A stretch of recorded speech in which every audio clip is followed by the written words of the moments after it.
Bonsoir à tous.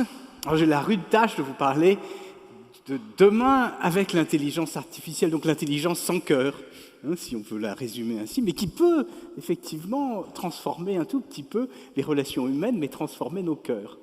Alors, parler de demain de l'intelligence artificielle, ça semble une évidence, parce que les romans de science-fiction, les films, on nous a parlé de Heure tout à l'heure, 2000 ans l'Odyssée de l'espace, c'était en 65, le film est sorti en 68.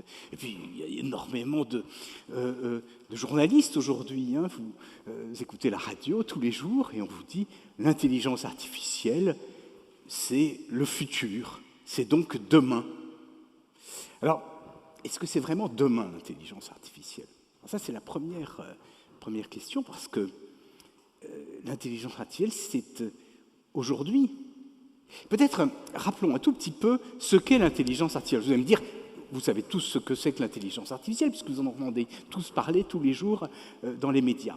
Alors je vais essayer, alors ça c'est ma casquette de professeur, d'expliquer ce que c'est. C'est une discipline scientifique qui est née en 1955. Alors oui, 1955, je suppose qu'il n'y en a pas beaucoup d'entre vous qui étaient nés à l'époque. Donc, discipline scientifique qui a pour but d'étudier les facultés mentales, la perception, le raisonnement, la mémoire, en les simulant sur des ordinateurs. Et ça, du point de vue scientifique, c'est passionnant.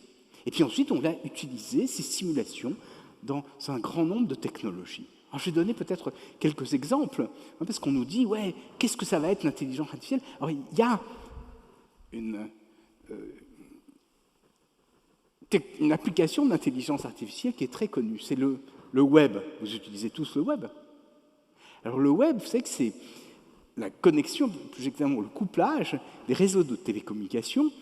Ce sont des protocoles qui permettent aux ordinateurs d'échanger entre eux, ce qu'on appelle l'Internet, qui est assez ancien, qui date des années 60, avec un modèle de mémoire qui lui aussi est assez ancien, qui a été conçu en 1965 par un philosophe qui s'appelait Ted Nelson, qui s'appelait l'hypertexte.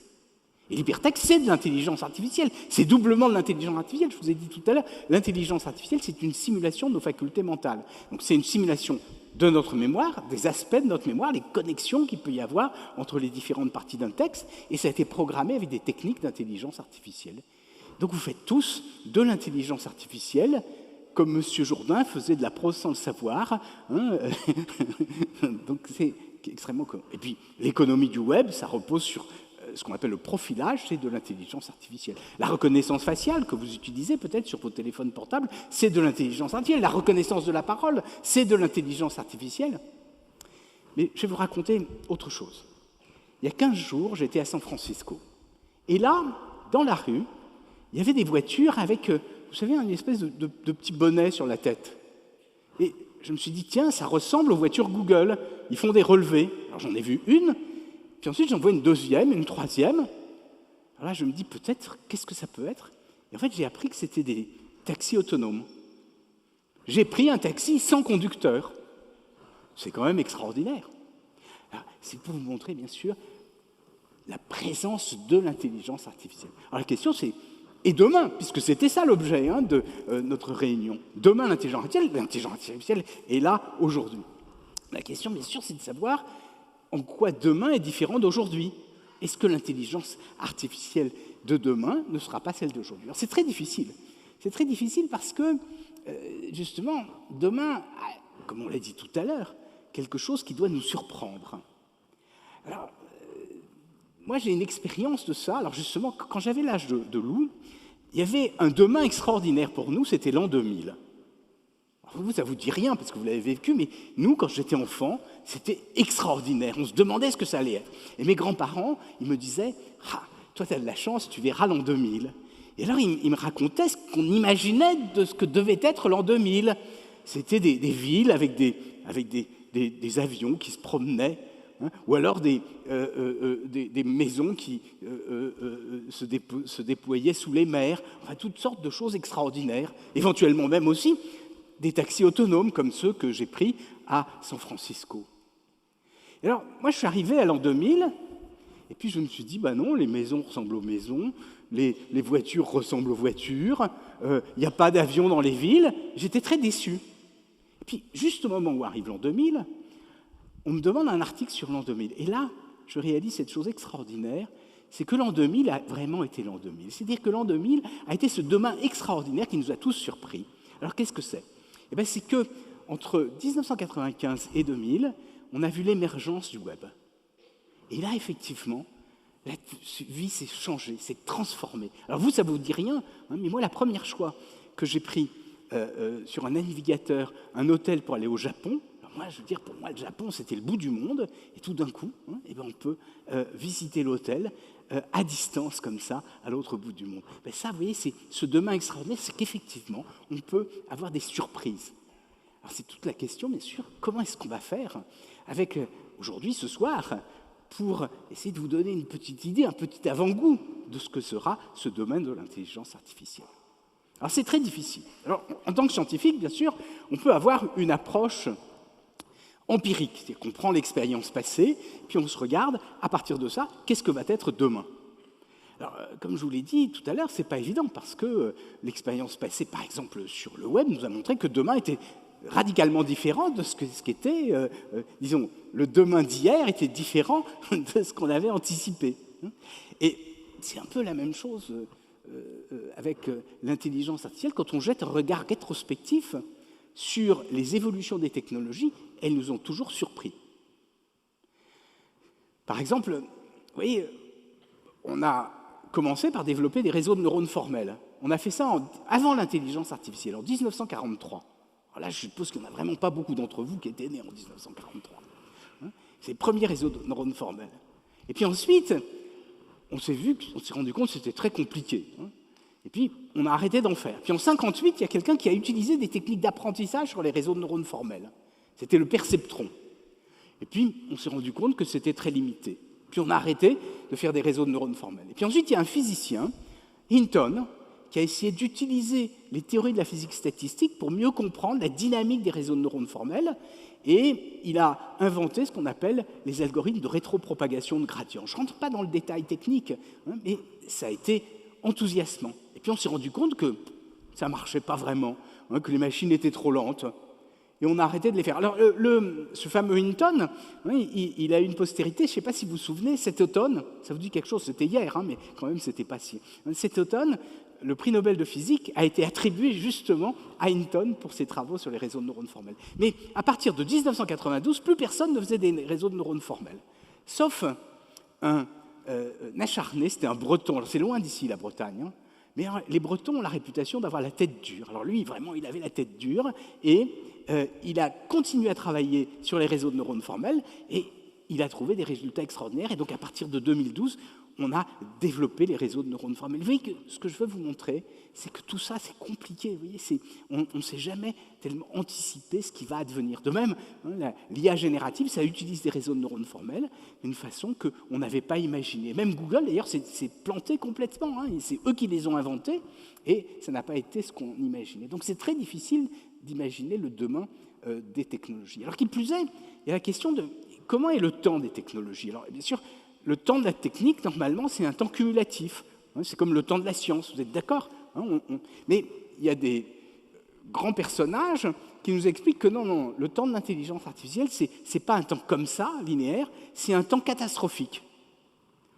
Elon Musk qui nous dit, attention, le risque existentiel, peut-être que l'humanité va arriver à sa fin. Alors est-ce que c'est ça? Alors ça veut dire que, oui, si c'est la catastrophe, ça veut dire qu'il y aura peut-être un demain de l'intelligence artificielle, mais il n'y aura pas d'après-demain de l'intelligence artificielle, hein, puisque ce sera la fin du monde, hein, un peu comme au Moyen-Âge. Et puis, ce que j'ai essayé de vous montrer, c'est que, en même temps, les mêmes notions réapparaissent et disparaissent, comme les réseaux de neurones formels. Alors là, ça ressemble un peu à un temps cyclique. Hein, c'est le temps de la tradition. Il y a un très grand ethnologue qui s'appelait Mircea Eliade, qui expliquait que, justement, dans les sociétés antiques, on pensait que le temps, il revenait, c'est l'éternel retour. Alors, est-ce que l'intelligence artificielle, c'est l'éternel retour? Vous allez me dire, non, il y a du progrès, c'est différent.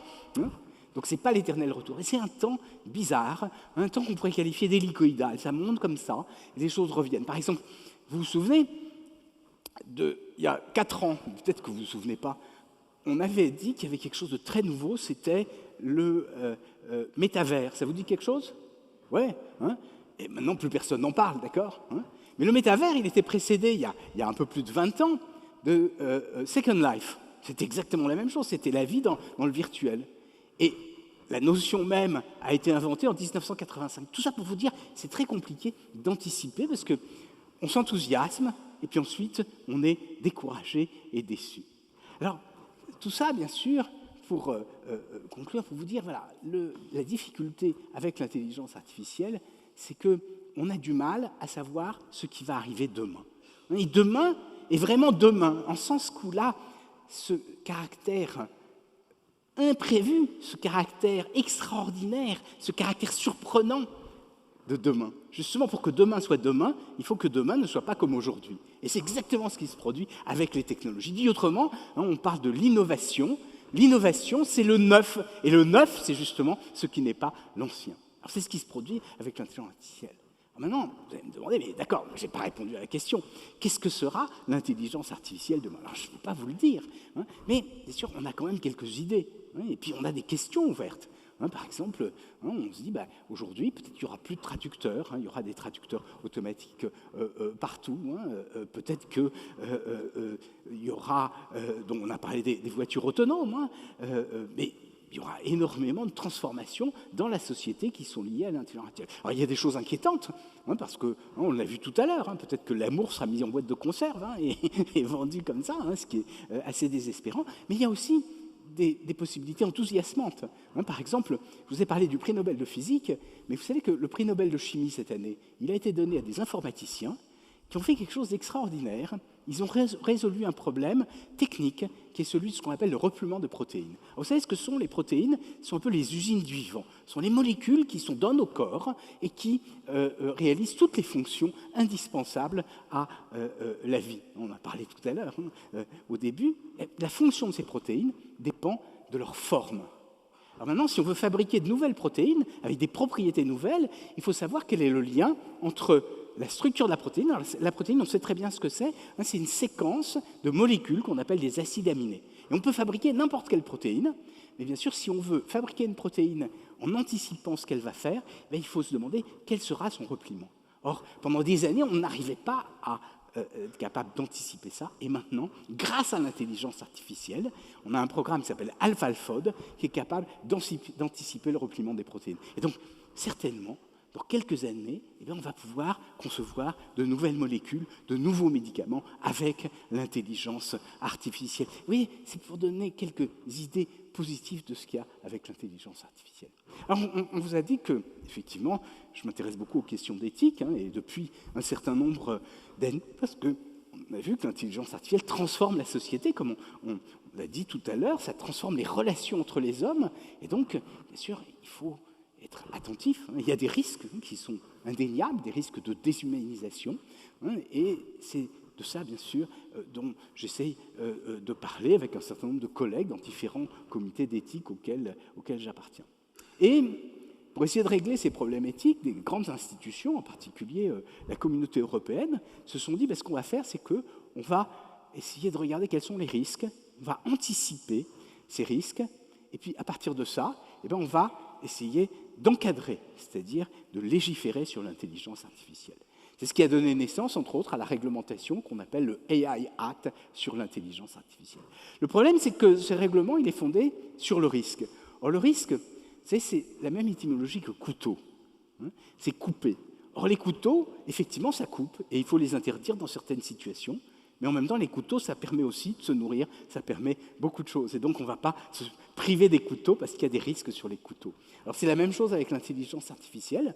Il ne faut pas regarder seulement les risques, puis il faut être capable d'anticiper les vrais risques. Or, c'est très difficile. Regardez, il y a 3 ans, qu'est-ce d'entre vous qui imaginait qu'avec les grands modèles de langage, on allait pouvoir écrire automatiquement des textes? Certainement bien peu d'entre vous. Donc, vous voyez, on a vraiment du mal à savoir ce que demain sera. Alors pourquoi? Parce qu'avec la technologie, on peut dire que le futur est chaotique. C'est au sens de la théorie mathématique du chaos, qui est la théorie des systèmes dynamiques instables qui sont imprévisibles. Vous savez, on parle toujours du battement d'ailes de papillon qui, sur l'Atlantique, va conditionner un ouragan qui va se faire à l'autre bout du monde. C'est un peu la même chose avec l'intelligence artificielle et avec les technologies. Il est très difficile de savoir ce qu'elles deviendront parce qu'elles dépendent des modes d'appropriation de la société avec ces outils. Et donc on ne peut pas légiférer de façon générale, on ne peut pas se prémunir de façon abstraite. Alors qu'est-ce que c'est l'éthique? L'éthique, c'est d'être très attentif à ce qui arrive, à ce qui vient. Alors je voudrais terminer par citer un philosophe, Jacques Derrida, qui, en 1995, 5 ans après l'écroulement du rideau de fer, a prononcé un exposé, il a fait participé à une table ronde à la Sorbonne avec Alain Minc sur penser ce qui vient. Et Alain Minc a fait un merveilleux exercice de prospective sur les équilibres géopolitiques. Et Derrida nous a parlé comme un philosophe. Il nous a dit, penser ce qui vient, c'est accueillir ce qui vient, l'imprévisible, celui qui vient, qui arrive comme ça et qu'on n'attendait pas. Et justement, je pense que c'est exactement ce qui se produit avec les technologies. Il faut être capable d'accueillir ce qui arrive. Et il termine son exposé par quelque chose de merveilleux. Il rapproche chaos, le chaos en grec, de keino. Alors keino, c'est une étymologie bien sûr fantaisiste, mais en grec, ça veut dire la bouche bée, comme ça. Être mutique. Et il dit justement, l'éthique, c'est de ne pas rester mutique vis-à-vis de ce qui advient. Merci.